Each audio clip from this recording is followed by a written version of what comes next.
What's going on, gang? This message finds everybody well. On part of number 4 of this series, we talked around the key elements of the Stay Strong Collective, what our values are around the mind, body, business. And today we're going to talk about leadership skills. Leadership skills as an athlete, a coach, somebody who works in a team, somebody who wants to be a role model, or more to the point, how to actually lead yourself, and something that is extremely prevalent.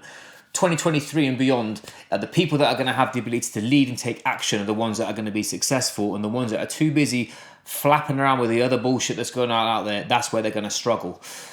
So where did leadership come from for me? Where I actually leadership stemmed from was because I'm very team driven, and obviously I'm lucky enough to be placed into a team environment for many a year, playing semi-pro and pro sport, captaining most teams that I was in at one point. What actually got me through and what actually got me in the position of being a leader was actually passion, where most people will say passion, you can't run anything on passion. If I could go back, I would have loved to have had the ability to use passion to more as a tool rather than a driver. But the point is that when I'm in a team environment, I'm all in. As mentioned in previous videos, I talked around about wanting to fight for the underdog, be part of somebody's journey who wants to prove to them they have the ability to do it.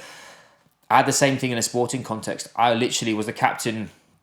When I was at Cinderford, I captained there, which is a team in the Forest of Dean. No one even knows where that is. But when National won, when teams came in who were worth loads of money, Roston Park, Blackheath, all these guys, and they'd leave battered and bruised from our club, was purely because we were the underdog and we're willing to fight and bleed more than they were. So I learned leadership from a young age because I always wanted to sort of prove a point that why can't the underdog win? As I've become older, obviously I look extremely old, but I'm not. I'm only 34. And after this crash I had on the weekend, hence why I'm scabbed up, the premise of what leadership means to me has actually changed. I'm reading a book from James Tthe called Legacy, where they talk around the All Blacks mindset. It talks around actually having a blue colour business brain when it comes down to competition, and you not using red, which is emotions. The problem with emotions are they have the ability to rule your head. We all know I'm a hothead, and I'm extremely violent when I'm like it. I'm very aggressive. It doesn't actually serve me. Hence why my face is like a jigsaw puzzle, and I've got scars all over it, and having my ear ripped off, and all this kind of thing. All came from just being hyper aggressive. Coming back and about leading yourself, being able to lead yourself and actually be able to frame the situation that you're in and not be reactive but be proactive in that particular moment comes down to becoming more self-aware. And I know that I've banged on about being self-aware for the last 3 videos, but the biggest game changer to my business, the biggest game changer why I had the ability to sort of keep playing at the standard that I did, the ability for me to rise to challenge and do physical endeavors that everyone looks at me that I'm not built for, all comes down to I'm able to frame a situation that I'm in right now. I can explain to everybody why I'm feeling vulnerable, but I also have this challenge response where I have the ability to be able to lean into pressure because I know that I'm not that far off. And that's what we talked about, the flow gap. We talked around actually having that piece where time stops and we meet the borderline of anxiety and excitement. That's where you find flow. As a leader, what that should be is developing that culture and that infinite game of why can't we win this battle? Why can't we actually strive to be better? What do we actually represent? What are our standards? And this one here, I know people that be watching this, they are in the coaching space, or they lead people, or I've got quite a cool mix of people that are in the corporate environment that are looking to drive into coaching. Coaching is actually the manipulation of behavior and perception, usually. Being able to lead, to guide somebody on that process comes down to being objective. Being objective about the common outcome, having the ability to take action on a furious level. Jocko Williams talks about that, about being disciplined and having furious action. Any company or any coaching group or people that you're involved with, there are many that will talk the talk, but the question is, are they walking the walk? Now, when it comes down to being a leader, delivering the best version of you on a continual basis, that is what my company does. That's what my company stems from. What the coaching that we actually aspire to deliver is not just a singular frame. It's not a one-stop shop. It is if you want to be a leader, you have to be a high performer. If you want to be a high performer, usually you have to be able to coach or integrate or influence or build buy-in in a certain team or environment that you're in. And as somebody who leads, walking the walk by far is imperative for the people that you work with, or the people that you are working with, or the people that you aspire to work with want to see. There's a huge thing at the moment about being authentic, and I kind of disagree with being authentic in some respects, but I agree in others. I feel you need to be authentic with your values, your standards, what you believe in, and who you fight for. That's what I think, that you should never lean away from that. And that comes down to integrity.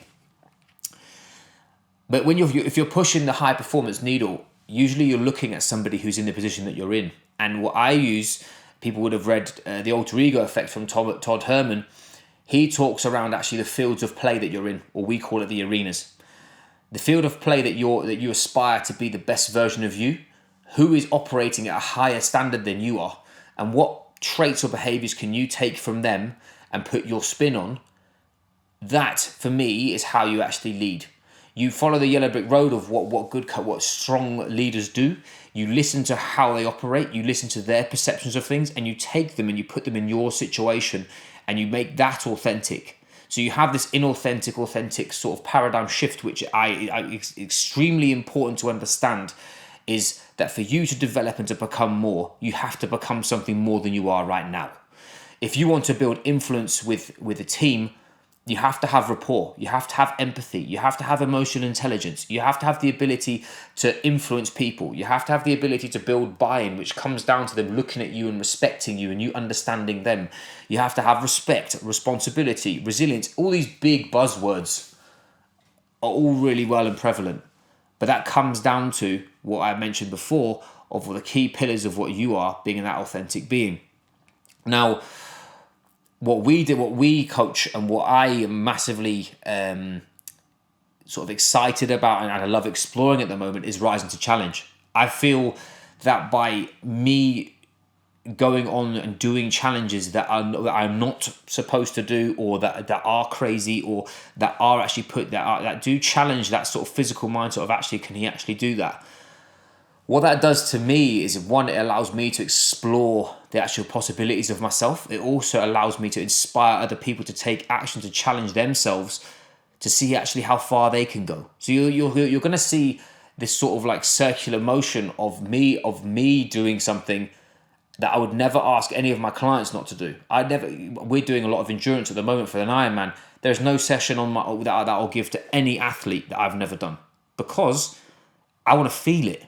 I want to know that when they're in the hurt locker, I've been in the hurt locker. I want to be in that position where I'm fucked and I'm literally think I can't go anymore. That singular moment is the biggest dictating factor for anyone's progress, because I know exactly where you've fucking been.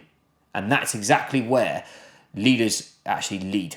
Leaders lead from being in the trenches and doing the do and sweeping the sheds and being, how do you say, not being a big-headed wanker is basically the simple term, and thinking you're better than somebody else. Being humble, that's probably a more elocutive word that my mum would probably prefer.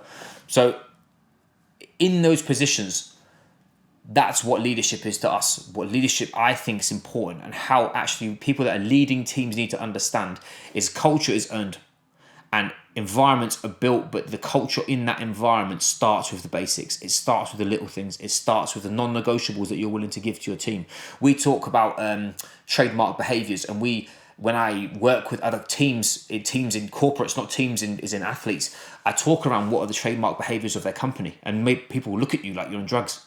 Because trademark behaviors are the things that you are disciplined on. They're the things that push the bus, the things that you're known for. It's in the detail. That's where the magic happens. It's not the big things that you achieve as a team. It's in the detail. It's in the small objects within your days, weeks, and months and years that accumulate to that high performance.